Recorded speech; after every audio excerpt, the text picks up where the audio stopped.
It's August 5? Tama ba? August 5 today. And it's my anniversary of being a PT. So, why not do a day in a life of a PT na soloista ba? Wait lang, papaalam muna kay mother. Maalis na ako! Bye-bye! Okay, let's go! So, ngayon, I'm on my way to the clinic. So, since it's Monday, medyo full pack po yung schedule ko today. So, may pasyente sa clinic.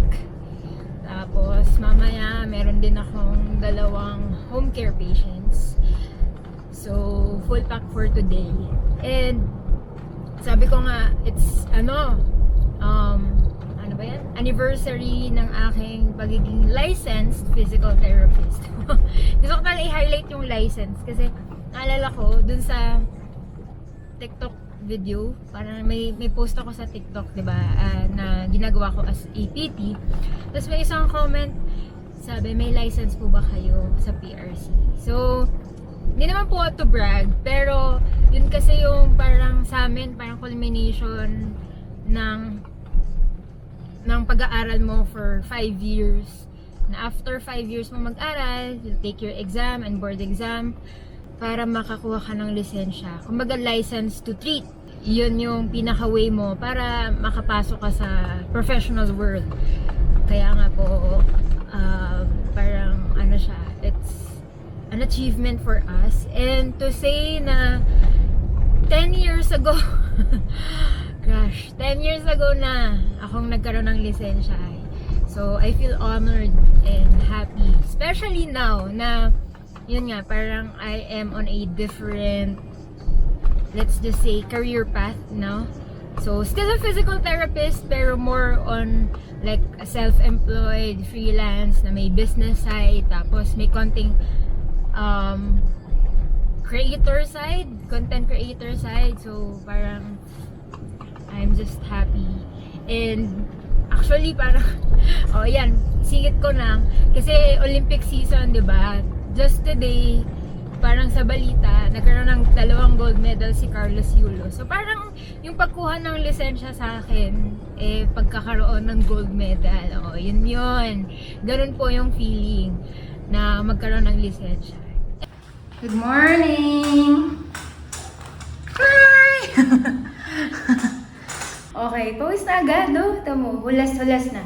Pero, okay, tip for anyone who's gonna who would like to open their own physical therapy clinic. Ako kasi, nagawa ko, kapag Friday afternoon, kumbaga bago ako umalis ng clinic, pinapalitan ko na yung sheets ng bago, tas as in, nililinis ko na talaga sila lahat.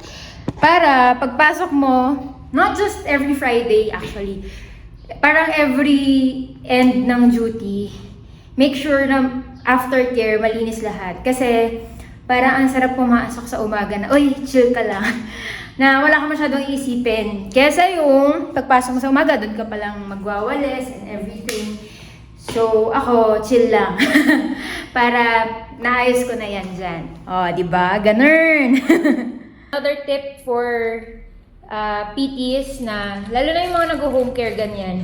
Kasi parang medyo kinalculate ko siya sa expenses at saka dun sa time na kailangan mong maggalaw-galaw sa patient. Especially for stroke patients.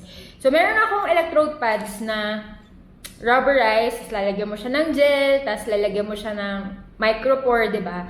So, bibili ka ng gel, bibili ka ng micropore, tapos pag kinabit mo siya sa patient, as in, gel, ganyan. Tapos, syempre, kailangan mo ng tissue para punasan yun. So, medyo messy, tapos medyo maraming gawa-gawa. So, naisip ko, pwede naman bumili na lang ng replaceable or reusable electrode pads. So, ito ay 50 pieces for 300 pesos. So, parang pumapatak 6 pesos or 12 pesos yung isa. Which I think is ano naman na, worth it yung value compared to, yun nga, bibili ka ng gel, bibili ka ng tape, bibili ka ng tissue, pamunas, tapos mag-aayos ka pa. So, ang technique na ginagawa ko is, for example, every pair, so kunwari ganyan, bali, 2 pairs, no?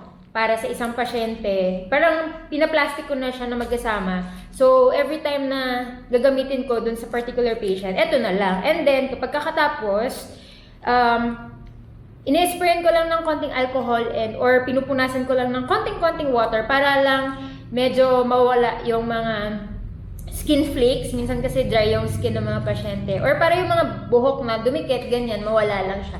And then, merong isa na parang nakatagal naman siya ng almost a month na kaya pa rin. And then actually, parang after, medyo nawawala lang yung dikit, yung stickiness. Pero, yun, kaya ko na siya gamitan ng tape kung kailangan. Pero, kung kailangan i-replace, pwede naman. Pero feeling ko, laking tipid sa gel and sa tape and sa oras pag gumamit nito. So, yan.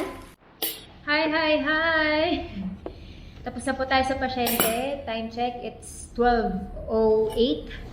So, lunchtime. Oo, ayan. Tapos, habang kumakain ako, chika ko sa inyo, dumating yung mga high school friends ko. Kaya lang, may pasyente. So, puno yung clinic. Nandito sila sa labas. Hindi nila kasi sinabi na dadating. Okay? Bakit po kasi hindi kayo nagsabi sa akin?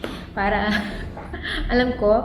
Pero gusto yata nila daw ako i-surprise. Kaya lang, yan. Surprise din. May pasyente. Anyway, chika. So, another tipid hack para po sa mga PT. Solo PTs dyan. Or kahit sino, actually pala.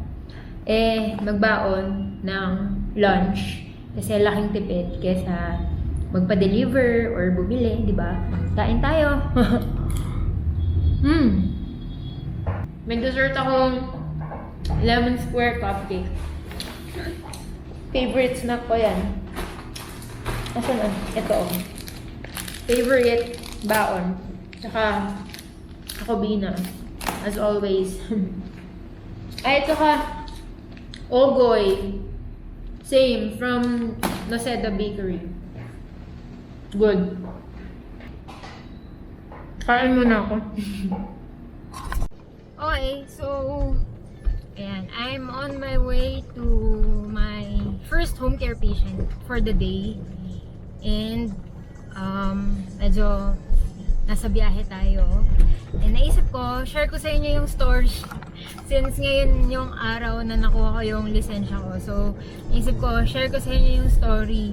Kung paano ko nalaman na nakapasa na ako. Kasi, sobrang interesting na. Siyempre, mahaba yung journey ng review and all. Pero yung pagkaalam ko ng pagpasa, kakaiba din yung naging story. So, nangyari nun, mag-isa ako sa bahay. Tapos, kasi syempre, kakagraduate mo lang, tapos kaka-take mo lang ng board exam. So, wala akong trabaho pa or whatsoever. Basically, tambay sa bahay while waiting for the results. Tapos, ang nangyari, yung friend ko, si Yasmin, nag-message. Sabi niya, Louie, may results na. Tapos, yun lang yung message niya.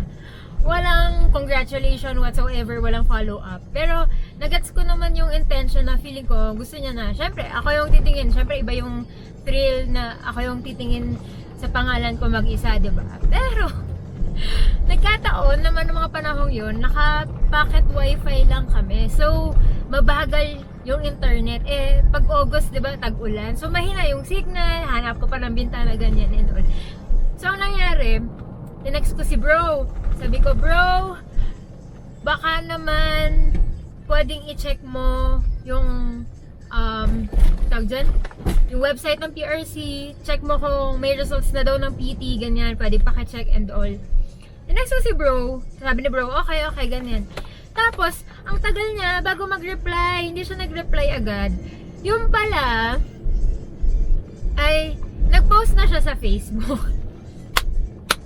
Okay, so, hindi niya sinabi sa akin, tapos nag-post na siya sa Facebook. Tapos ako naman, parang kinakabahan ako, hala, ano na kaya nangyari? Bakit hindi nagre-reply si bro?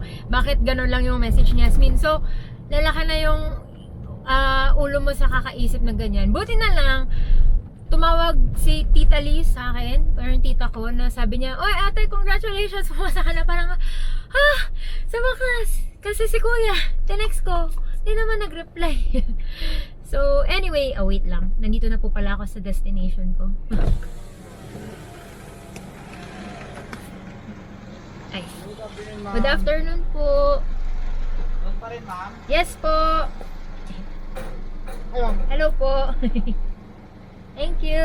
Pagaling na ba? Pagaling na? Pagaling na. Naglalakad na. Lalakad na siya. Yes.